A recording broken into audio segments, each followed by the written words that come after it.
A man was convicted of serious stalking offences against a Watford woman that he barely knew at St Albans Crown Court on Thursday, June 13th. Karl Chads, aged 41, of Charlwood Street, London, was arrested in December of last year and charged with stalking with fear of violence against two victims, a woman and her partner.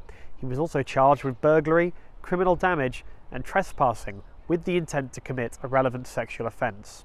He was found guilty of all offences during a 9-day trial, having been remanded in custody.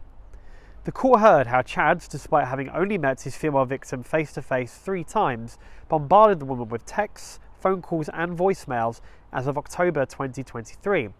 Detective Constable Honeybell from a local crime unit said the defendant became increasingly fixated on the victim, spiralling into more erratic and frightening behaviour. Despite the woman ignoring previous messages and making it clear she did not want him contacting her, he began sending her unwanted gifts and flowers with handwritten love letters, despite the victim having not given him her address. Not content with tormenting the victim, Chads then turned his sights on the victim's partner, threatening to blow his head off and making violent sexual threats to harm the victim in front of her partner. On December 17th last year, she received a call from an unknown number. Chads was breathing down the phone. That evening, he broke into her home through a bathroom window and stole her journal.